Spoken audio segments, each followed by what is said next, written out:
जब भी सच्चे प्रेम की बात आती है तो उस जगह पर सबसे पहले राधा और कृष्ण का नाम लिया जाता है।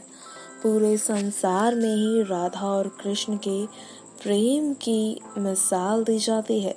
बिना विवाह किए ही राधा जी कृष्ण को अपना स्वामी मानने लगी, तो वहीं कृष्ण जी भी राधा रानी को दिल से स्वीकार कर चुके थे।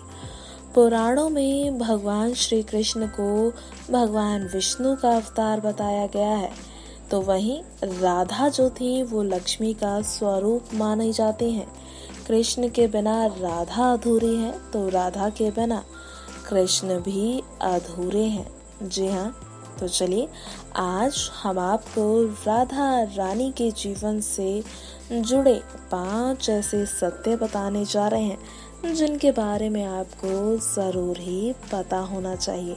जी हाँ, गर्ग संहिता में बताया गया है कि स्वयं ब्रह्मा जी ने धरती पर आकर राधा और कृष्ण जी का गंधर्व विवाह करवाया था।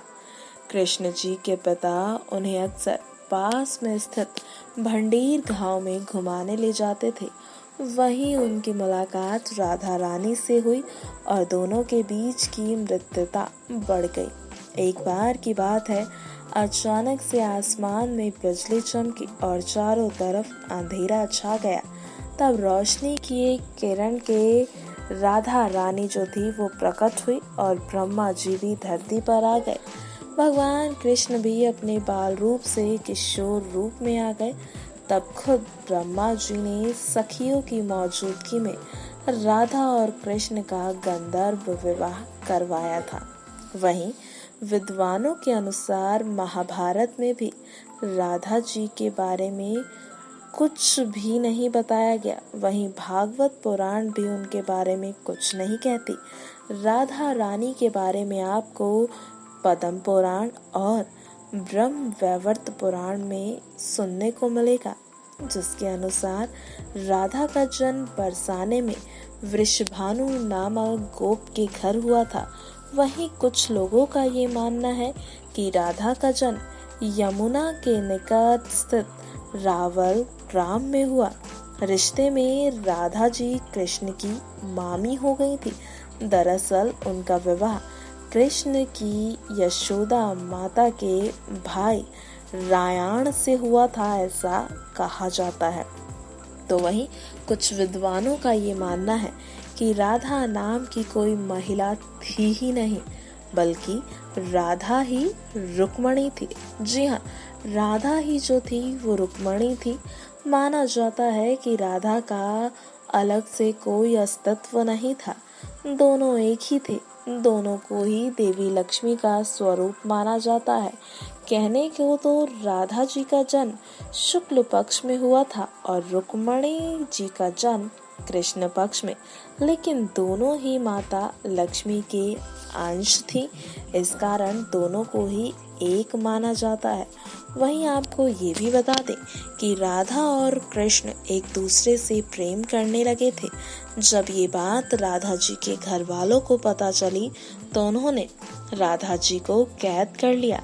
ये जानकर कृष्ण तुरंत उन्हें कैद से छुड़ाकर यशोदा मैया के पास ले गए। यशोदा मैया ने उन्हें बेहद समझाया और बताया कि ऐसा करना बिल्कुल सही नहीं है। उन्होंने कहा, लल्ला मैं तेरा विवाह किसी और से करा दूंगा। कृष्ण जी जिद पर अड़ रहे थे तो राधा जी उन्हें ऋषि गर्ग के पास ले गई।